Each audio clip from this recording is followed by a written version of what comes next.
Fala, família da Natação Criativa! Quero agradecer muito a sua presença que acompanha a gente pelo YouTube, pelo Spotify, aos mais de 360 mil seguidores lá no Instagram. E já vou te pedir um favor, vote no melhor podcast 2025 no site premiumpb.com.br. A Natação Criativa passou para a segunda fase entre os 10 melhores, agora é a reta final, preciso da sua ajuda. Vote lá para a gente ser eleito o melhor podcast na seção de esporte, o único da natação. Então mostre a sua força. E agora, o último dia de setembro, a gente não podia deixar de falar desse assunto nesse episódio. Setembro Amarelo é um movimento, uma campanha de conscientização sobre a prevenção de suicídio, idealizada ainda no final de 2014 por diversas entidades, entre elas o CVV, Centro de Valorização da Vida, que teve sua primeira edição em 2015 e claro que nesse episódio a gente vai falar sobre isso. A gente trouxe a especialista no assunto, doutora Maíra Terra. Muito obrigado pela presença. Eu que agradeço o convite, é um prazer estar aqui novamente e para a gente falar de um assunto tão delicado que a gente precisa ter responsabilidade, mas não podemos ignorar que o suicídio tem acometido em crianças e adolescentes. Então, muito obrigada pelo convite. Não sei vocês aí do outro lado, mas eu tenho acompanhado principalmente em adolescentes, esse número de suicídios aumentando. Eu, por exemplo, tenho 2 filhas adolescentes e eu vejo amigos, já tive 2 casos de amigos próximos da minha filha que aconteceu isso. Então a gente vê que tá acontecendo próximo da gente, não é aquela coisa, eu ouvi falar, aconteceu não sei aonde, não, cada vez tá ficando mais próximo porque tá aumentando essa prevalência e a gente vai falar sobre isso. Mas antes de entrar nesse assunto, vamos agradecer os nossos parceiros que fazem desse projeto uma realidade. A gente tem a Flote Materiais de Natação, tenho certeza que você utiliza materiais da Flote, todos os materiais com selo ISO 9001. A gente tem um polo dentro da USP que faz estudo com cada material que chega na borda da piscina, são quase 400 materiais no catálogo da Flote, confere lá flote.com.br. A gente tem a Sobrasa, Sociedade Brasileira de Salvamento Aquático, que visa a redução no número de casos de afogamentos. Não sei se você sabe aí do outro lado, a segunda principal causa de morte em crianças de 1 a 4 anos é o afogamento infantil. Seja voluntário Sobrasa, assim como eu sou, e leve projetos de prevenção para a sua região. Só acessar o site sobrasa.org, preencher todo o formulário, você vai receber boné, gibi, vários materiais gratuitos na sua residência para você iniciar essa ação que vai salvar vidas. Plataforma Educar, com mais de 200 cursos para você estudar onde quiser, como quiser e quantas vezes quiser, aí no conforto da sua casa. Não tem mais desculpa. Você não consegue se especializar, se capacitar, você consegue fazer isso no conforto da sua casa, tudo com certificado para você que precisa de horas complementares. O aplicativo da SwimTrack que te auxilia no monitoramento do seu aluno. Então faça avaliação pedagógica, aeróbica, anaeróbica, crie metas para o seu aluno, envie gráfico, tudo com preço praticamente de 1 a 2 alunos. Acesse o site swimtrack.com.br e você tem 30 dias gratuitos para usar essa plataforma.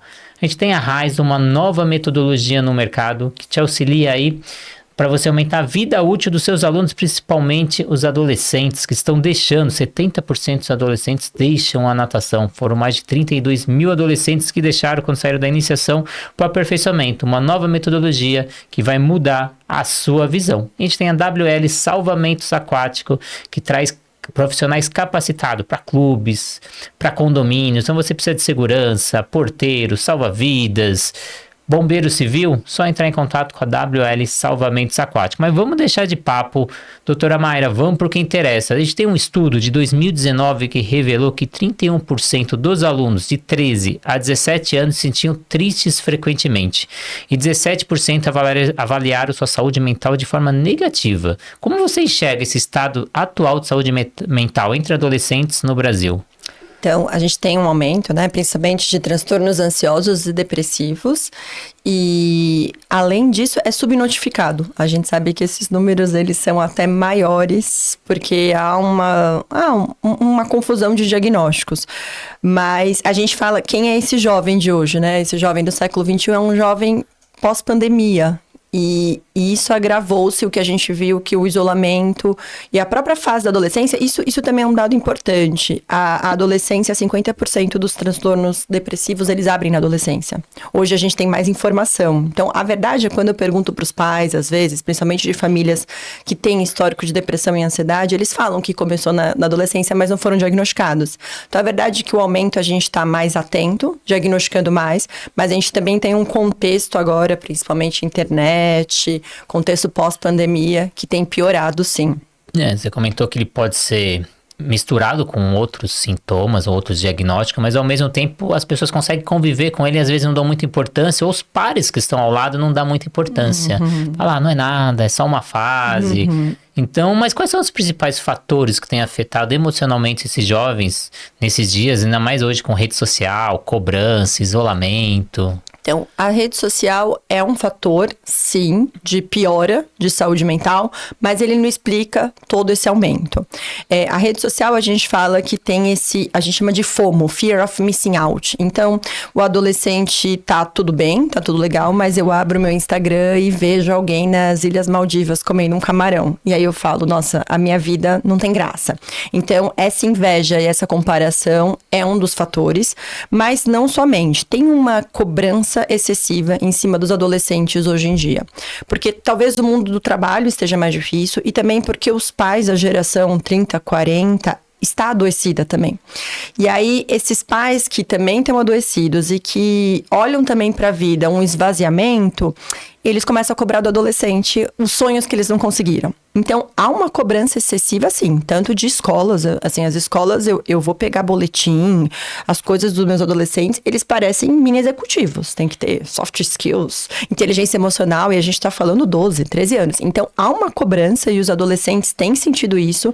Então, redes sociais, cobrança excessiva e a fragilidade do mundo. O mundo tá bastante instável hoje em dia, no sentido, a pandemia trouxe isso pra gente. De repente, um bichinho mudou todos os aspectos, as relações familiares estão mais frágeis, a própria perspectiva, a dificuldade no mercado de trabalho. Então, tudo isso contribui para a nossa piora de saúde mental de crianças e adolescentes. Eu gosto muito de trazer dados para dentro do podcast, para a gente ver como isso está na sociedade. E eu fui puxar quanto tempo, em média, o adolescente no Brasil fica nas redes sociais. Eu achei 3 estudos, um falava 4 horas, outro falava 6 horas, cheguei a achar de 9 horas. Você que vivencia ali no consultório, que você é herbiatra, o que você está percebendo? Está tendo um aumento? Eles estão mais tempo no celular? Não estão? Estão ficando mais conscientes? Sim, é bem assustador. Eu peço pra eles... É engraçado que às vezes eles não têm noção de quantas horas eles ficam. Então, às vezes na consulta, quando eu pergunto sobre horas, eu falo, quantas horas você fica? E aí eu peço pra eles colocarem no celular, sabe? A gente põe lá, vamos ver ontem. Bom, atendi ontem, 9 horas no domingo. Ele mesmo foi se assustando, ele foi falando 8, 7. E também não é só sobre horas, a gente às vezes esquece de falar sobre qualidade. O que você tá vendo? São 9 horas do quê? E geralmente TikTok, Instagram e YouTube Shorts, que são as 3 ferramentas piores do ponto de vista de desenvolvimento cerebral. Ela atrapalha, ela fragmenta o pensamento, a desatenção. E tem vários estudos mostrando, realmente o Brasil é campeão de ansiedade, e um dos campeões do mundo, e de mais horas na internet, principalmente nessas ferramentas. A gente é um dos países que mais usa o TikTok e Instagram. Então, vários estudos já mostrando quanto mais horas, maior o risco de saúde mental. E tem um estudo novo do TikTok, que é uma revisão sistemática, que mostra que o TikTok, muito interessante, porque a gente não sabe se é o ovo ou a galinha. A gente sabe que entre os usuários de TikTok adolescentes, os que mais usam são os que mais têm depressão e ansiedade. E aí a gente não sabe se o TikTok, quanto mais horas ele contribui, ou se quem tá muito vulnerável procura o TikTok, porque vai se isolando do mundo e aí vai tentando viver lá dentro do quarto, na bolha do TikTok. Então a gente fala que é um movimento bidirecional. Quem tá mais doente fica mais horas, mas quem tá mais horas também procura essas ferramentas. Você comentou dessa bolha que a pessoa vai se afastando, mas também tem a recompensa rápida, né? Ele tem esses prazeres rápidos, vídeos curtos, isso vai gerando prazer, vai produzindo endorfina. Então é uma busca até do prazer para ele dentro dessas redes sociais. E a gente também tem uma porcentagem que eu puxei de adolescentes com imagem corporal negativa, que varia entre estudos, mas uma prevalência muito elevada. Alguns estudos indicam de 76 entre as meninas e 81 entre os meninos de essa imagem negativa do próprio corpo. Qual é essa relação entre autoestima, imagem corporal e saúde mental na adolescência? Tem alguns estudos mostrando que tem uma piora, né? Eles realmente não se... O corpo do adolescente é difícil, né? Você mudar, entrar na puberdade e olhar o seu corpo, né? O menino vai ficando meio... É difícil já. A própria adolescência já seria difícil sem as redes sociais. As redes sociais são corpos irreais. E os adolescentes, eles têm dificuldade de entender o que é real e o que não é real. Então, aquele corpo... Ele realmente acha que o corpo daquela mulher, o corpo daquele menino é real. Então, eu vejo cada vez mais no consultório transtornos alimentares. Então, eu tenho vários. E gente que não se aceita. Sabe aquela história da grama do vizinho é sempre melhor? Sempre tem isso, né? Eu queria ser mais alta, eu queria ser mais baixa, eu queria ter o cabelo desse jeito. Mas hoje em dia é quase uma obsessão. A imagem virou uma obsessão e a fantasia entre realidade, o que dá, o que não dá, eles perderam a borda. Então eles acham que... eles falam cada vez mais, inclusive tamanho de pênis. Eu nunca tive tantas perguntas e sofrimentos. Mas se não crescer tanto, eu posso usar testosterona? Assim, meninos de 12, 13 anos. Que era uma coisa que não aparecia, ou pelo menos não era verbalizada dessa forma. Assim. Então, é uma angústia mesmo pra gente. E tem os dois extremos. Tem aquele corpo super perfeito que também todo mundo busca, e às vezes aquele corpo, às vezes também obeso, que, não, tudo bem. Então agora na internet também pode, eu vi não sei quem, tá liberado. E eu que dou muito aula, tanto de natação, musculação, eu vejo as pessoas em busca desse corpo perfeito, e a gente tenta conscientizar que não é a busca do corpo, é a qualidade de vida, é a autonomia, é a autoestima, que você não precisa daquele corpo perfeito. E hoje em dia é difícil conscientizar as pessoas cada vez mais. A gente quase vira um psicólogo dando aula para tentar conscientizar. E eu tenho vários alunos que às vezes a gente nem consegue conscientizar. A gente vê que pra você ele fala, não, tudo bem, mas sabe que por trás ele não tá fazendo, por exemplo, o exercício, o momento que a gente tem de ganho, não é a hora que eu tô fazendo exercício, é a hora que eu tô descansando. Às vezes você pede pro aluno descansar, você não tem que treinar tal dia, você sabe que ele tá treinando escondido, porque ele tanto em busca dessa perfeição, aí vem a lesão, ou vem essa autoestima baixa que ele não consegue buscar o resultado, porque em vez de ganho ele tá perdendo, que no momento que ele tinha que descansar, ele vai perder essa massa magra por muito treino. Então é uma busca hoje que eu vejo, você deve ver nos consultórios e eu na sala de musculação, muito grande, que é difícil a gente fazer essa conscientização. E de que forma o excesso de estímulos digitais contribui tanto para a ansiedade e desatenção desses jovens? A desatenção, a ansiedade é isso, né? Alguém tá sempre fazendo alguma coisa mais legal do que eu, que é essa sensação quando você abre o Instagram, então você vai perdendo o valor nas coisas que você faz, no seu dia a dia e tudo mais. Porque é isso, a rede social sempre tem alguém fazendo coisa mais legal. E a desatenção é um pouco o que você falou, principalmente esses vídeos curtos. Porque a neurociência hoje está estudando muito isso, não tem registro de memória e não tem narrativa. Então, quando você começa no Instagram lá, você começa no cachorro fofinho, aí você vai pro vídeo da natação, aí você vai pra quinua. Eu pergunto pra eles, aonde você começou e aonde te levou? Eles não sabem me dizer. Que é diferente, por exemplo, quando vai ver um filme. Que fala, puxa, qual é a história do filme? Tem o começo, tem o clímax, tem o fim. Isso dá registro de memória. O Instagram, pela diferença, pelos estímulos e pelo curto espaço, então eles é um ser desatento por natureza. Ele não cria e não tem repetição, porque justamente a ferramenta ela é feita para não repetir, para não ficar entediado, para a gente gastar mais horas. Então ela é um próprio ansiogênico e desatensômetro, assim, a própria rede social ela foi feita para isso. Em 2023 teve uma taxa de atendimento por quadro de ansiedade de 125 casos por 100 mil entre crianças de 10 a 14 anos. Já na faixa de adolescentes, foram 157 casos para 100 mil. Então a gente vê que esses casos aumentam na adolescência, então o atendimento por essa ansiedade. Então é uma preocupação que a gente tem que ter com esses nossos adolescentes. E eu tenho até um hábito que você falou das redes sociais, eu entro muito não na rede social, mas no celular para ver muita notícia. Então eu entro no UOL, entro no Estadão, e sempre que eu desligo o celular, eu faço uma pausa e falo, deixa eu recapitular as notícias que eu li. E tem momentos que eu falo, o que eu vi mesmo? De tão banal que foi, não teve nada que te marcou tanto. E eu falo, perdi tempo à toa, fiquei muito tempo, e é um autoconsciência que eu tenho. Sempre que eu desligo o celular, eu tento recapitular todas as coisas que eu fiz. Isso é uma estratégia minha para até eu perceber o quanto você perde, porque uma coisa vai puxando a outra, que você falou. Você começou no cachorro e terminou na quinua e nem percebeu. E você acredita que os adolescentes estão preparados para falar sobre essas emoções, mesmo nos consultórios, com os pais? Eles conseguem reconhecer esse sofrimento? Olha, eu acho que tem melhorado, tá? Eles têm falado mais, né? Tá na boca deles. Eles falam, minha amiga falou que isso é ansiedade. Eles vão nomeando uns outros. Ontem eu atendi uma menina que falou, a minha amiga falou que eu tive uma síndrome de pânico. Mas por quê? Porque a mãe é psicóloga. Então, até as próprias redes sociais trouxeram esses sintomas. Então, acho que eles estão mais atentos um ao outro. Quando eu pergunto, você tem algum amigo em sofrimento emocional? Eles falam sim. Por quê? Outra coisa que ajudou a gente, por exemplo, Divertidamente, né? Então, eu falo, você viu a Riley tendo a crise de ansiedade no meio do jogo? Qual que é a emoção que tá na cabine de comando? Então, acho que sim, mas eu acho que, apesar deles terem um vocabulário melhor de saúde emocional, eles têm demorado ainda para pedir ajuda. Então, eles apontam um aos outros, fulano tá ansioso, fulano toma remédio. Mas eles demoram para eles mesmos se colocarem e falarem, eu preciso de ajuda, eu não tô bem. Então, como é que a gente faz? A gente colocou para eles mais repertório emocional, mas ainda o buscar ajuda, e o Setembro Amarelo é sobre isso, né? Quando procurar ajuda, em que momento, pra gente não perder esse time, a gente precisa empoderá-los mais para isso. Em 2022, o número de casos de óbitos por suicídio de crianças e jovens foram de 1.194 óbitos. A gente teve, entre 2011 e 2022, a taxa de suicídio entre jovens de 10 a 24 anos cresceu 6% ao ano e as notificações de autolesões aumentaram 29% anualmente, segundo a análise da Fiocruz. E o que dizer para esse adolescente que está com comportamento suicida, ou você começa a identificar esses pontos gatilhos aí que a gente tem que tomar cuidado?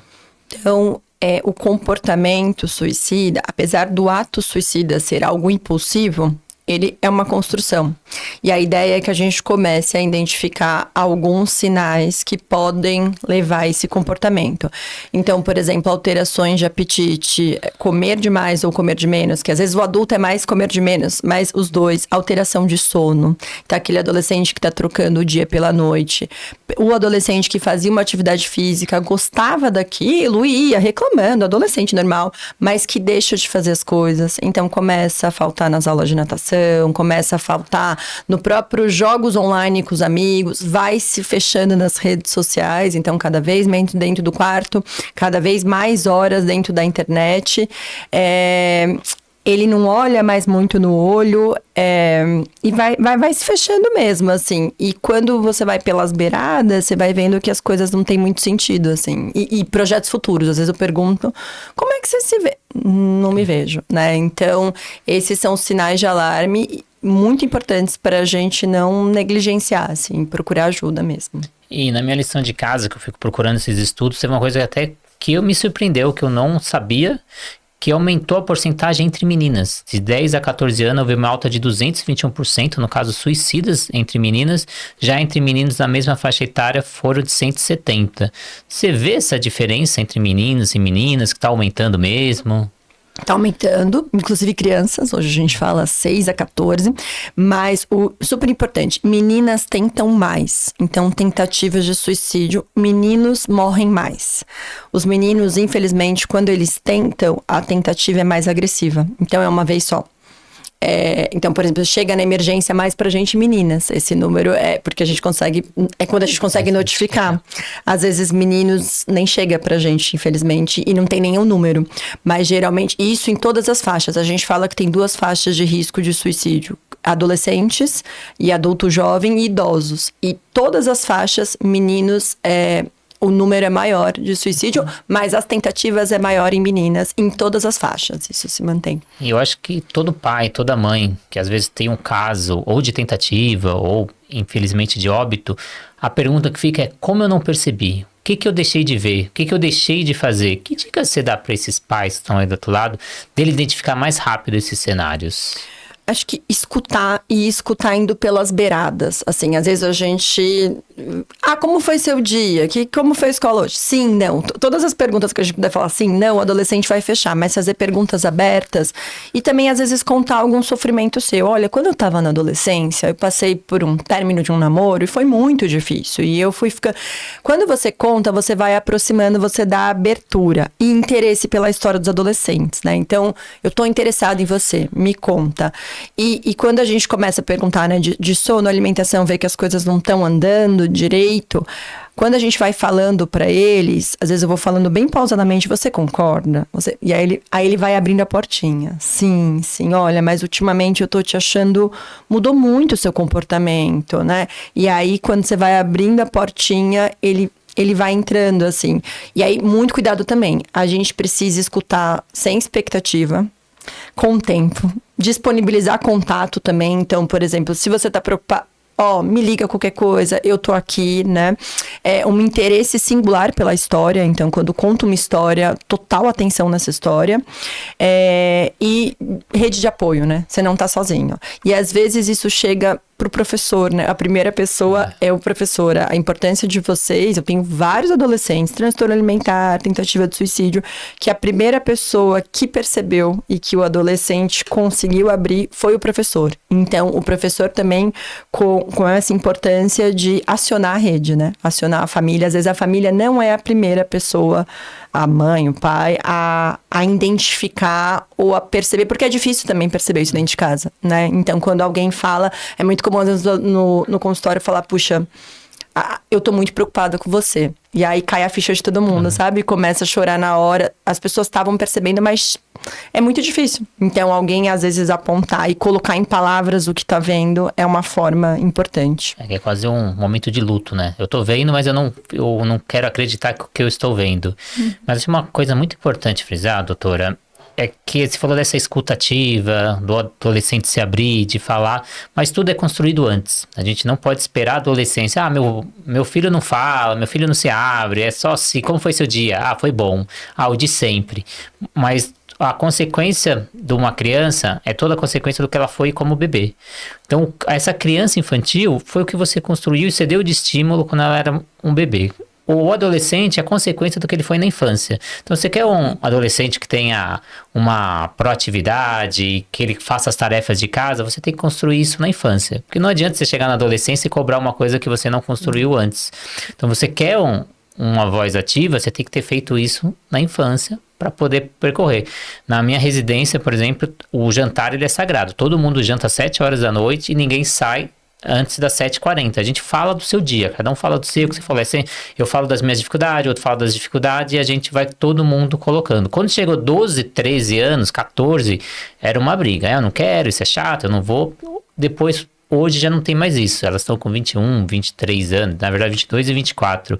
Não tem mais isso. São minhas enteadas, não são minhas filhas. O pai delas janta com a gente toda sexta-feira, por exemplo, é ritual. Ele tá lá, ele também fala da semana dele, eles falam. Então, ele sabe que sexta-feira é sagrado, que a família inteira tá reunida. Vocês têm que ter esses momentos. Mas isso foi construído quando elas eram na infância. Então, a gente faz isso desde sempre. Não adianta essa cobrança só na adolescência, né? Perfeito. Não, essa história de jantar coletivo é muito protetor. Eu sempre pergunto, quantas refeições...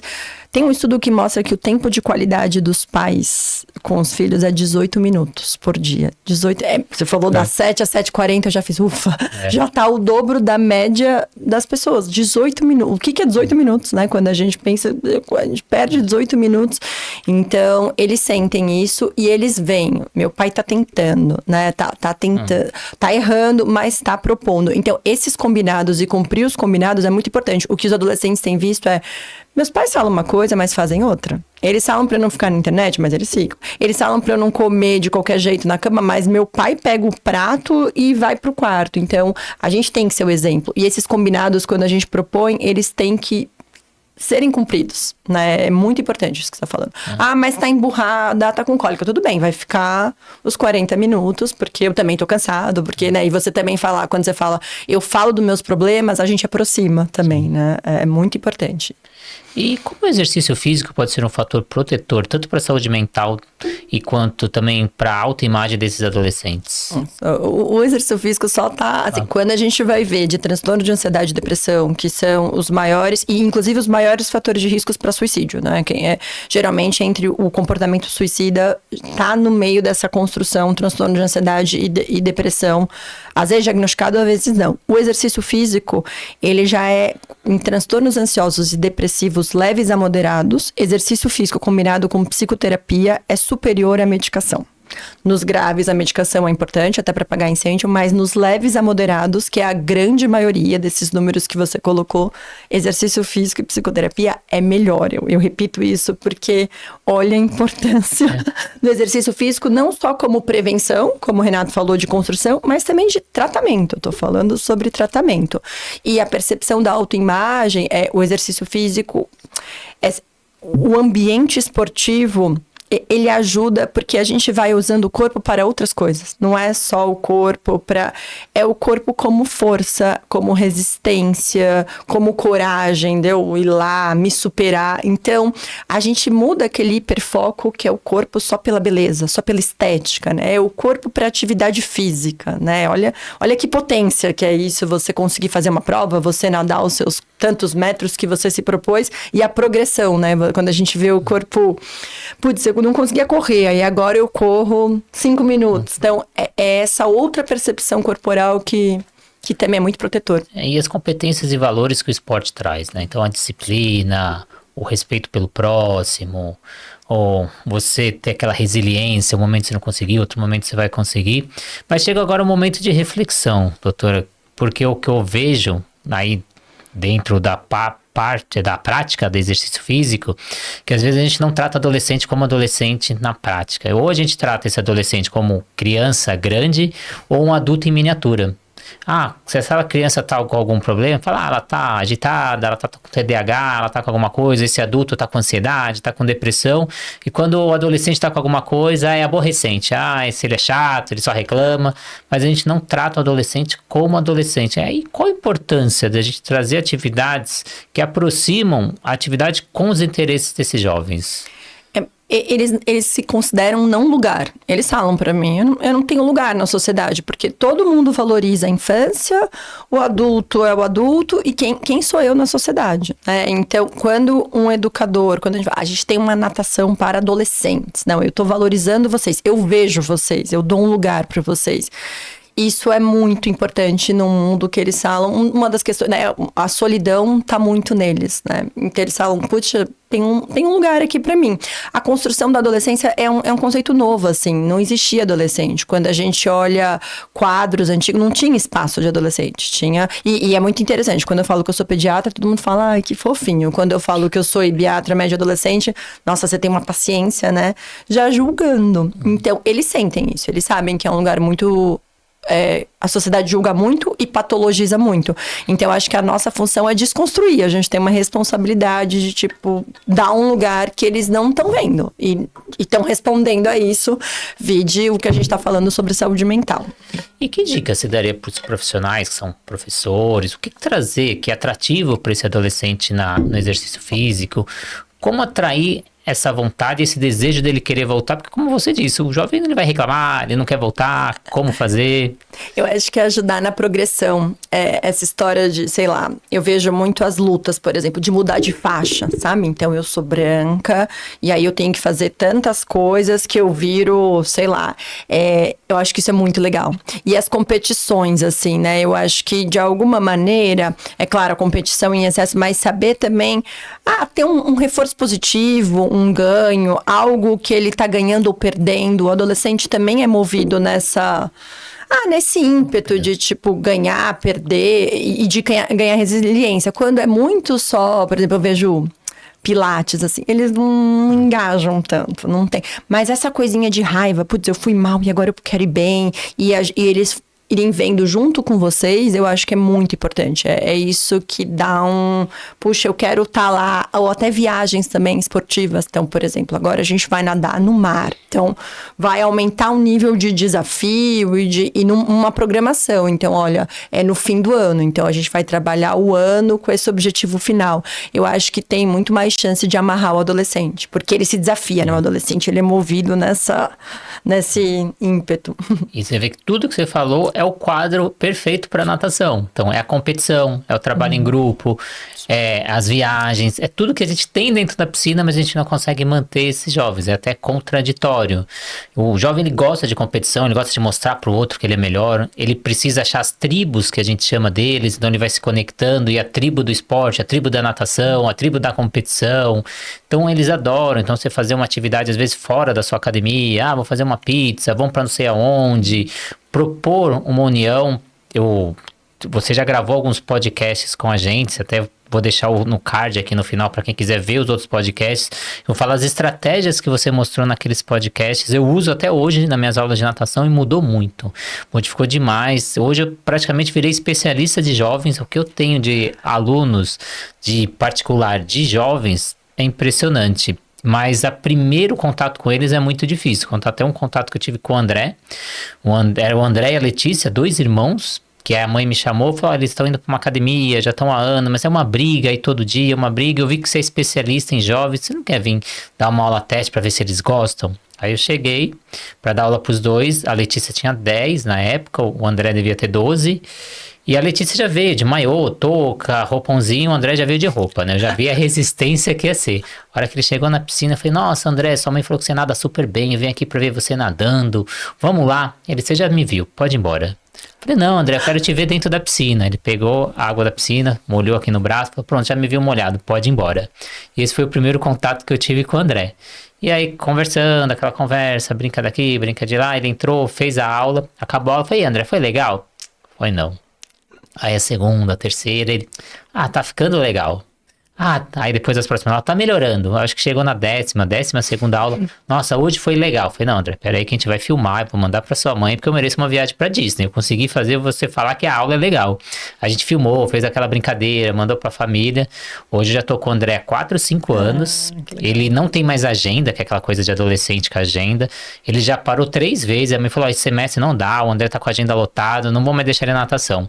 Tá 2, 3 semanas, ela me liga, então, o André pediu pra voltar na natação, ele não tá conseguindo ficar.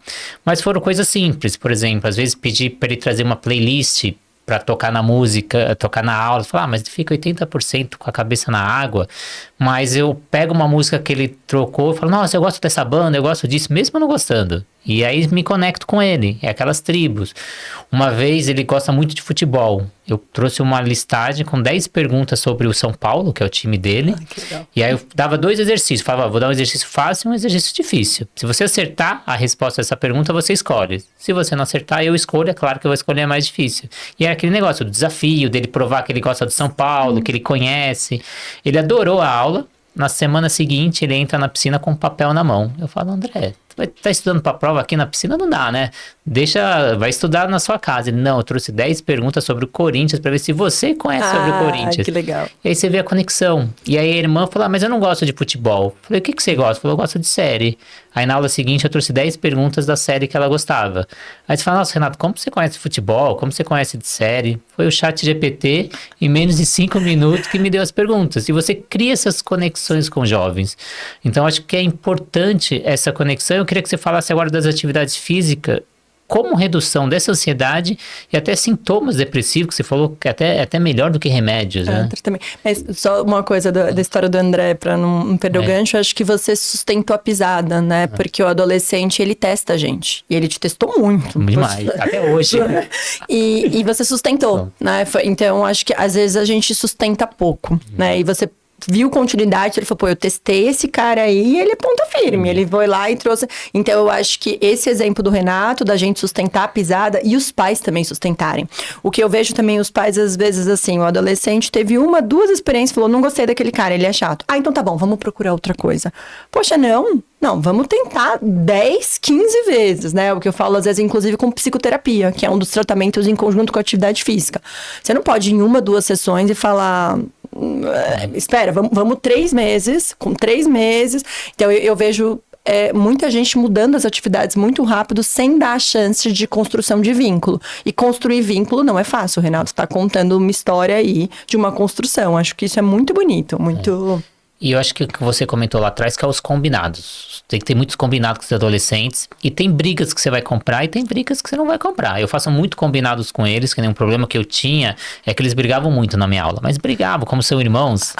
Então, um provocava daqui, outro provocava de lá. Aí eu comecei a falar sério. Falei, entrou nessa piscina, quem manda sou eu. Se vocês brigam na casa de vocês, eu não quero saber. Mas na minha piscina ninguém briga. Porque eu venho, eu trago atividade, eu me proponho, eu penso no que vocês querem, o que vocês gostam. Aqui não tem briga. Então, quer brigar? É pra fora. E eu acho que várias vezes eles saem da piscina, eles dão um passo, agora a gente pode brigar aqui? Eu falei, agora vocês fazem o que vocês quiserem. Aí eles começam até brincando, um brigando com o outro.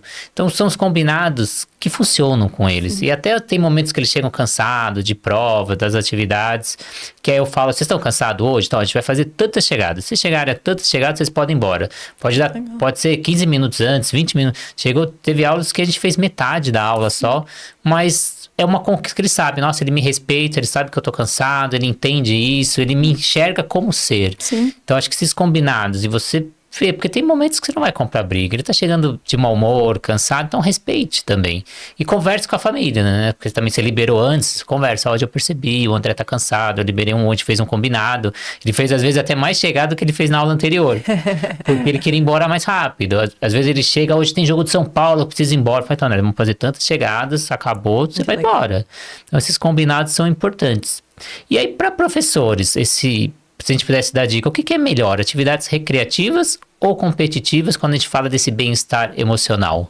Acho que o mix ter sentido é muito interessante, porque você falou, tem hora que a competição é importante e estimula também, porque a gente, esses dias eu vi uma educação física, um jogo de escola, uma escola contra outra futebol, que não tinha placar.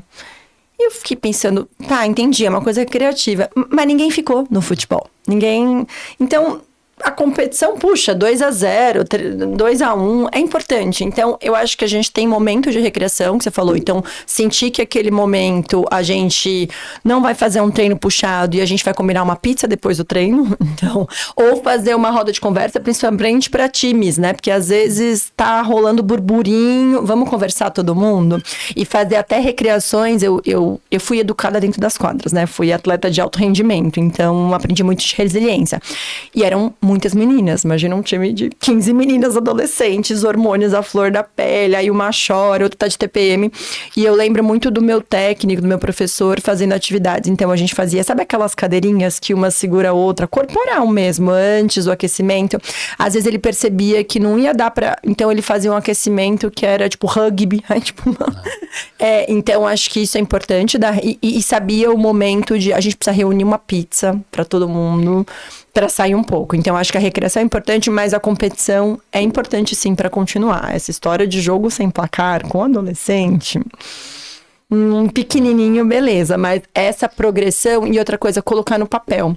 Adolescente não tem muito bem a função executiva. E a gente sabe que atividade física, e principalmente progressões de atividade física, rola uma execução, né? Eu preciso fazer esse movimento, se eu fizer desse jeito, eu vou melhorar.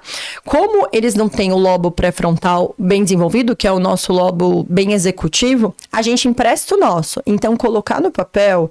Olha, André, a progressão funciona assim, um medley, não sei o quê. Você tira um pouco da carga dele e coloca no papel. E aí a gente vai colar na parede, fazer check, ou colocar post-it, ir tirando, assim, essas atividades de colocar e ele vendo é muito legal. Que é o que você fala, né? Hoje você tá cansado, você vai fazer 15 vezes. Você coloca um número e ele vai tirando uma. Isso é muito legal. Então, acho que o mix das coisas e sentir a partir da saúde emocional daquele momento, a gente saber se hoje é mais recreativo ou hoje é mais competitivo. Mas acho que os dois...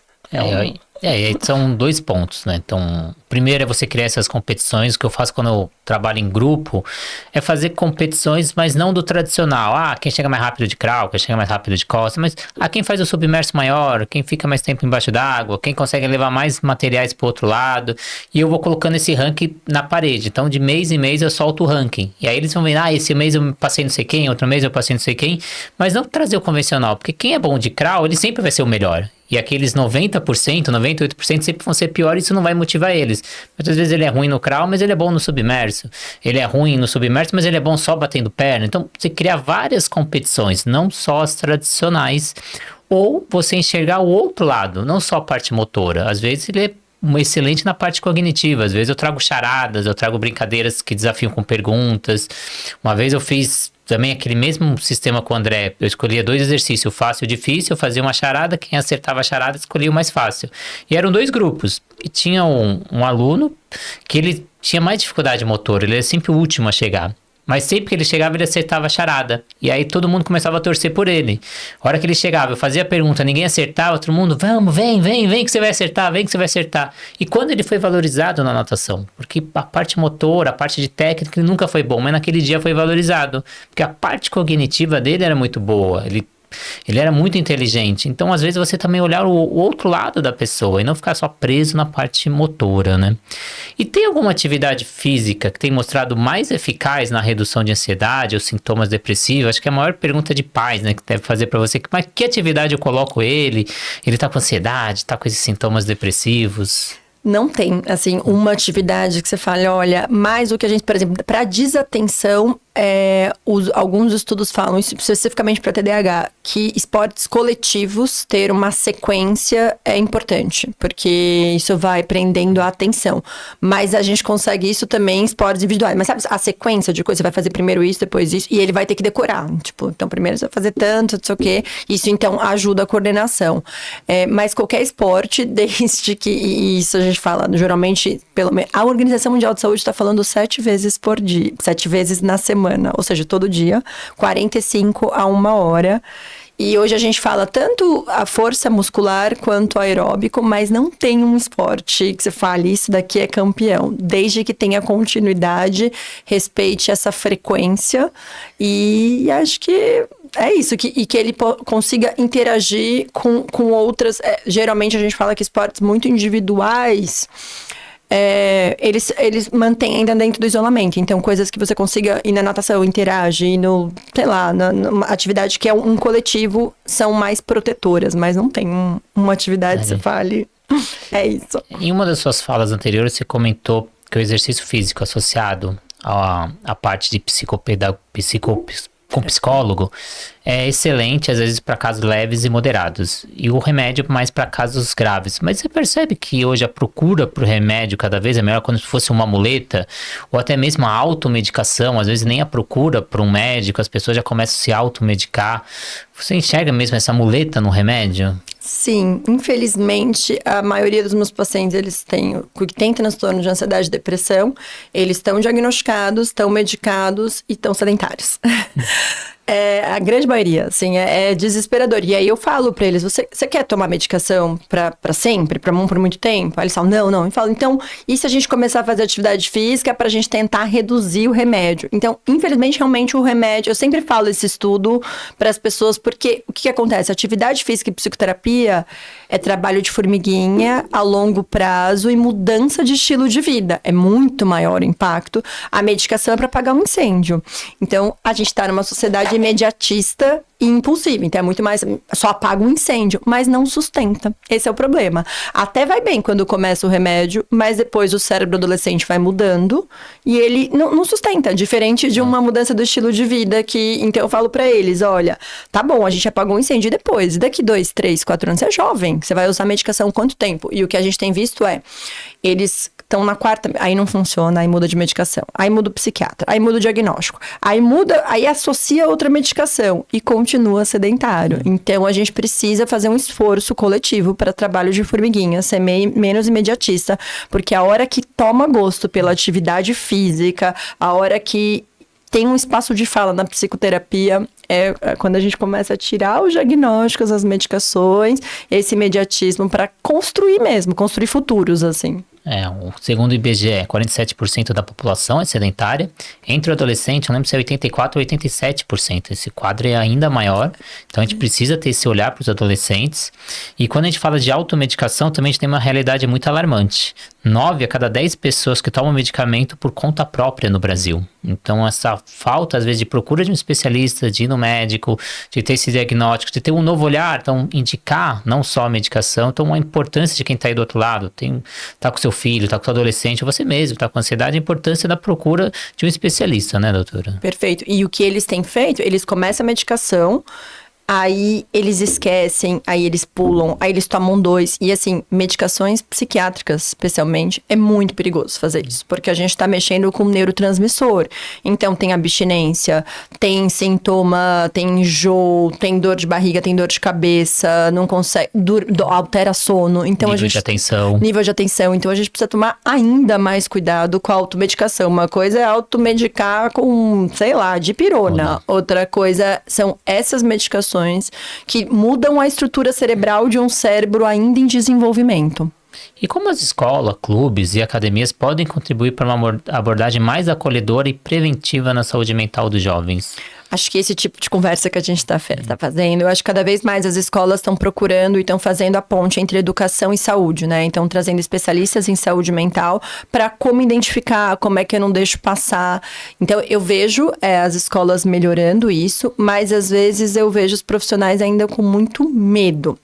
Então, eu sempre conto esse exemplo. Eu tenho uma menina que estava treinando na escola e ela estava se cortando inteira. E aí, eu falei para ela, mas como é que você porque geralmente a atividade física mostra, vocês têm mais acesso ao corpo, às vezes, do que os pais, né? Porque tira o moletom pra jogar, ainda mais a natação, né? Você vê, porque tem adolescente que se corta aqui na coxa, a gente não vê. E aí eu perguntei pra ela, mas você joga na escola e ninguém viu, né? Como eu posso ver uma foto do seu time? Quando eu olhei a foto do time, dava pra ver o braço todo cortado, porque ela tava jogando de blue. E eu falei, eu sou professor, não falou nada? Ela falou, não. E quando o adolescente faz isso, é quase um pedido de ajuda. Sim. E ela gosta do professor, ela se identifica com o professor. Você contou do André, né? O André, de alguma maneira, tem uma identificação com você. E na hora que ele tá pedindo ajuda corporalmente, você finge que não vê, é muito difícil. Então, a gente empoderar os professores para... Não é o professor que tem que resolver. Eu não tô falando que o professor que tem que... Mas o professor tem que acionar a rede. Então, as escolas têm que ter esses backups também para os professores, porque também é muita responsabilização. Jogar toda a responsabilidade em cima do professor.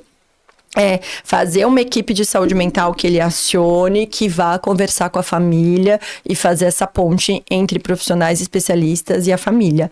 Isso eu acho que é um bom jeito. E a gente não perdeu sinais, principalmente vocês que têm acesso corpo. Você machucou, você bateu o joelho bastante, nossa, atento ao peso também. Os adolescentes, eles vão, até às vezes assim, como que o gatinho, uma menina que vem sempre com o delineador, e aí ela não vem mais. Quando a gente vai fazendo esses apontamentos, é uma chance também da gente não perder essa janela, essa portinha para entrar nos sinais, na atenção dos sinais. E o contato com a família diário, né? Você conversar com a família, né? Como comentei com a Letícia, teve um tempo que ela tava começando a ficar acima do peso, e aí eu conversando com a família, a gente intensificou os exercícios, eu falava pra ela, tá vendo, Letícia, semana que você comer mais, a gente vai ter que forçar mais aqui a atividade física, então tenta balancear lá, a gente balanceia aqui, não é chato, às vezes é aula muito forte, mas eu preciso, né? Então eu tô conversando com a sua mãe, essa semana você foi pra uma festa, outra semana, e a gente começou a fazer o trabalho em conjunto, mas esse contato eu só fiquei sabendo porque era contato constante com a família. A gente tem que ter esse contato. O professor é professor de educação física. A gente está educando essa pessoa, a gente está educando esse ser, a gente está formando essa pessoa. Eu vejo algumas vezes em diálogos, às vezes, professor, a família não dá limite, a família não dá isso, não é meu papel. É sim o seu papel como professor. Você não está lá só para ensinar a parte, sei lá, do vôlei, do futebol, da natação. Você lá está para criar um cidadão. Então você tem que ter esse olhar a mais, como essa pessoa está vindo, como ela está respondendo, como ela está evoluindo, vou conversar com a família, essa tríade é muito importante. E que sinais um professor, ou de educação física, ou de qualquer outra área, pode observar para identificar um adolescente em sofrimento psicológico? Então, faltas frequentes e sistemáticas, né? Então, imagina, vinha bonitinho na aula. Aí começa a chegar atrasado, começa a faltar, começa a dar desculpa. Então, hoje eu não vou treinar porque isso, hoje eu não vou, né? Então, acho que isso é importante. Então, fala, poxa, mas eu percebi que no último mês você não veio, esqueceu o material, ou, né? Imagina que esse comportamento do André é meio desafiador, meio, sabe, joga as coisas, né? O material, como é que ele lida com o material, imagina, tá arremessando, como... Então, acho que isso também, é isso que eu falei, né, dessas autolesões de cortes, de muitos roxos, porque adolescente, ele se machuca muito. Então, como vocês têm acesso a fazer esses apontamentos, nossa, eu percebi que seu braço, aconteceu alguma coisa, né, pra ver se ele tá se lesionando. Ah, não, caiu o café quente, né, histórias também que não fazem muito sentido, sabe, histórias meio mirabolantes, muito sono também e fraqueza, porque quando eles não comem, a gente sabe que um dos sinais de sofrimento psíquico cai na alimentação. Então, se come demais ou não come de menos, por exemplo, transtorno alimentar, tá purgando, vomitando e vai pra aula de natação, passa mal, né? Então, começa a passar mal, começa a falar que tá com tontura. Isso são sinais pra gente ficar, pros professores ficarem alerta. Eu acho que também uma dúvida comum entre pais, professores, adultos que lidam com esses adolescentes, referentes às redes sociais que eles procuram tanto, a gente deve entrar nessas redes sociais deles, assistir e ver, de vez em quando fazer esse apontamento. Nossa, eu vi, essa semana você teve muita festa, hein? Ó, essa semana você fez não sei o quê. Ou aquele lado, não, eu tenho que respeitar eu não posso olhar porque ele reclama que eu olhe. Acho que depende a idade, depende o adolescente. Porque uma coisa é falar de um menino de 11 anos, outra coisa é falar de 18. Ficar lendo a conversa de um adolescente de 18 anos do WhatsApp com os amigos pode ser uma invasão de privacidade. Agora, um menino de 11 que tá no Discord, ele não pode ficar com o celular dentro do quarto sozinho. Então, a ideia é que a gente evite celular dentro do quarto. Quando tá nas redes sociais, é em espaços coletivos. Porque o pai tá passando na sala, na TV, então ele vai vendo. E a gente perceber e fazer combinados com o adolescente. Olha, eu percebi que você tá muito quieto. Como que... Deixa eu jogar com você. Então, se convidar pra... Como que é seu algoritmo? Olha, no meu Instagram apareceu isso. E o seu? Então, meio que se convidar aí pelas beiradas, sem tentar ser uma invasão. E se vocês acharem que tá se submetendo a risco, sei lá, tá falando muito palavrão, pornografia, vocês acham que... Você vai falar, olha, eu não tô confiando em você nesse momento, eu vou precisar quebrar o sigilo. Eu quero ver junto com você, porque eu acho que você tá se submetendo a risco. Quando você faz essa conversa rápida e direta, é melhor do que você pegar escondido na mala e começar a ver as coisas deles. Porque é importante esse adolescente saber que você tá lá protegendo ele, você tem esse interesse por ele, você tem essa vontade de proteger ele, então ele se sente também confortável com isso. E a gente tem uma linha bem tênue entre os adolescentes, porque a gente precisa da liberdade, a gente precisa da autonomia, a gente precisa dar o espaço deles, mas ao mesmo tempo eles não têm essa noção de limites ainda. Como conseguir dar esse limite, mas ao mesmo tempo sem dar? Ali, eu falo, pode ser um cabo de guerra que os pais puxam, ou pode ser uma pipa, assim, que vai soltando. Eu acho que a gente vai percebendo adolescente, vai fazendo combinados. E eu falo pra eles, eu falo, olha, seus pais estão falando pra você fazer uma atividade física, seu médico tá falando. Se você vai lá e começa a fazer e se empodera sobre a sua saúde, eu entendo que você tá atento, entendeu que sedentarismo, cada vez mais eu vou confiar em você. Então eu vou liberar, vai lá sozinho, foi na aula, e aí vai soltando a pipa. Agora, eu falo, bom, vai lá, aí mente, fala que vai, não vai. A primeira coisa que vai fazer é puxar a corda e aí vai tirando a liberdade. Então eu acho que a gente tem que apostar e ver como que ele reage naquela aposta. Se achar que não dá pra confiar, uma pessoa que tá mentindo o tempo todo, puxa, e eu falo pros adolescentes, a minha primeira função é ser advogada de vocês. Tipo, deixa ele, olha, ele tá arrumando a cama, ele tá tirando boas notas, ele tá fazendo atividade física. Ele cumpriu os combinados. Por que a gente não vai deixar ele no cinema com os amigos? Agora, aquele adolescente que não tá cumprindo os pequenos combinados, como é que a gente vai dar esse voto de confiança? Então, é até um incentivo para eles se empoderarem e verem que são pessoas que os pais podem apostar. Então... E no Brasil a gente tem muito hábito de só procurar ajuda quando a gente tá ruim. Mas eu vou procurar medicação quando eu tô ruim, eu vou procurar o médico quando eu tô ruim. Você, como herbiatra, o que você indica para os pais? Quando essa criança deve ir para uma consulta? Quando ele deve procurar essa ajuda do especialista? A gente fala que é prevenção e promoção. Acho que o que eu e o Renato a gente está falando hoje aqui é sobre futuros. E então a ideia é, a gente não é o psiquiatra. O psiquiatra já é tarde demais. A gente é a linha de frente da saúde mental antes mesmo. Então a ideia é levar de rotina. A gente esquece que os adolescentes, o pediatra a gente sabe que tem uma rotininha. Os adolescentes, vários adolescentes que eu tenho, a última vez que foi no médico foi antes da pandemia, em 2022. E não é para fazer exames, né? Ah, não, eu vou só para fazer exame de colesterol. Não, é para fazer todo esse olhar, né? Eu falo, hoje eu vou te perguntar de alimentação, sono, atividade física, como é a sua relação com o seu professor, com seus amigos, ok? Isso é falar sobre a saúde do adolescente, porque aí a gente vai identificando e vai fazendo prevenções antes de pegar fogo. A gente tá pegando muito já fogo, assim. Então, é saber que tem que ter uma rotina de acompanhamento e que tem médicos especialistas em adolescente. É como se fosse um diagnóstico da roda da vida. Você vê, ele não tá fazendo atividade física, mas não é porque ele não quer, às vezes ele tá dormindo mal. Ou às vezes ele tá dormindo mal porque ele tá no eletrônico. Então, você não é o exercício que é o problema. O problema tá no eletrônico e depois melhorar o sono para depois ir pro exercício. E vocês fazem essa análise aí da roda da vida do adolescente, né? É toda uma mudança. É isso, a gente pergunta de tudo mesmo, assim. Tipo, demora 1h30, às vezes eles ficam meio entediados, mas aí, e a continuidade, novamente, porque não adianta aparecer e voltar daqui 3 anos. Quem é esse adolescente depois, né? A gente muda muito rápido. E como é que eu vou construir um vínculo? Então, a gente fala também essa coisa da rotina, de eu ir, eu sei que eu vou na doutora Maíra, que ela tá em tal lugar. Sabe, isso de persistência é super importante, os adolescentes sentem. É muito bonito, uma das coisas que eu mais gosto da pediatria é quando eles estão com dor e falam, aí a mãe fala, não, vamos pro pronto-socorro, vamos pro... Não, vamos pra doutora Maíra, ela não é... Eles que vão...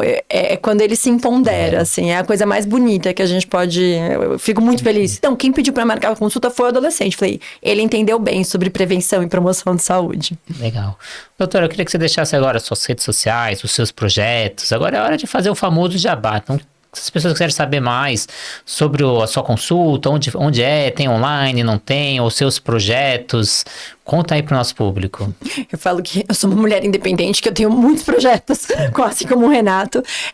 Eu atendo em consultório, sou especialista em adolescente, né? Sou pediatra como especialista em adolescente e eu sou psicanalista. Então eu tenho entrado cada vez mais semanalmente ouvindo adolescentes e o sofrimento psíquico deles. Tenho amado essa função, mas sou professora também. Então eu... São muitas coisas. Eu gosto muito. Então, se vocês quiserem me seguir nas redes sociais, é @doutora.maíraterra, vocês vão ver lá um monte de coisa, mas eu até falo às vezes, tá muito confuso ser professora, psicanalista, pediatra e médica de adolescente, mas aí eu adoro quando falam, não, a gente tá entendendo e a gente entende que você gosta muito do que você faz. Eu sou absolutamente apaixonada pelo que eu faço e gosto de ser essa pessoa também dinâmica, porque os adolescentes são dinâmicos, então também às vezes vibrar numa frequência deles, sem também ser adolescente, né? Então, faço minhas análises para não me aproximar também muito, né? Colar. Mas é isso, eu sou apaixonada pelo ensino, apaixonada pelos adolescentes e por saúde mental. Acho que... Então, vale a pena. Siga a doutora, porque ela posta muita coisa no dia a dia dela, muitos casos, muita conscientização, então vale muito a pena. Eu sigo, eu acompanho, às vezes eu mando mensagem, manda de novo story, eu quero mandar para não sei quem. Mas agradecer muito, doutora, agradecer também aos nossos parceiros, a Flot, materiais de natação, que auxiliam a gente no dia a dia, desde o aprendizado ali com aqueles materiais coloridos que atraem as crianças, até o alto rendimento, com nadadeira, palmar, todos os materiais que você precisa, é só acessar o site, mais de 400 materiais no catálogo da Flot. Plataforma Educar, com mais de 200 cursos para você se capacitar e se tornar um especialista em natação. O aplicativo da Swimtrax, acho que é caro ter o seu próprio aplicativo, com seu logo, com seu nome. Você manda avaliação para o seu aluno ou para o pai do seu aluno, claro que ele vai ver aquele resultado, vai gostar e vai colocar nas redes sociais. Você vai estar com o seu logo, com o seu nome e você fazendo a propaganda das suas aulas. Sobrasa, Sociedade Brasileira de Salvamento Aquático. Entra no site da Sobrasa, todos os dados sobre prevenção aquática você vai achar lá. Você vai conseguir levar esses dados para falar com os pais, responsáveis e até com seus alunos sobre prevenção aquática. Metodologia RAIS, uma nova metodologia no mercado que te auxilia aí para aumentar a vida útil do seu aluno com preço super acessível, metade do preço dos concorrentes. E a WL Salvamentos Aquáticos, que leva profissionais capacitados para condomínios, clubes, seja porteiro, salva-vidas, recepcionista, o que você precisa e está com dificuldade de procurar profissionais, a WL te auxilia nisso. Então, agradecer mais uma vez a presença de todos. Compartilhe essa entrevista se você ficou até o final, que tenho certeza que tem alguém que precisa ouvir sobre isso. E claro que eu vou te pedir para votar no Prêmio MPB, para a gente ser eleito ao melhor podcast na seção de esporte. Até dia 2 de novembro estamos concorrendo. Pede para os amigos, para os pais, para os alunos. A gente ficou na primeira fase com 248 votos. O primeiro ficou com 776. Está um pouquinho na frente, mas eu acho que dá para a gente recuperar e nessa última fase levar esse grande troféu em novembro em nome da natação. Não é a natação criativa, não é o Renato, mas é o esporte, a natação, mostrar o poder que a natação tem. O primeiro lugar é o famoso futebol, mas a gente vai passar o futebol e mostrar a força da natação. Então, mais uma vez, muito obrigado, doutora. Até a próxima, de várias entrevistas aí que a gente vai ter pela frente, tenho certeza. Agradecer muito e até a próxima entrevista.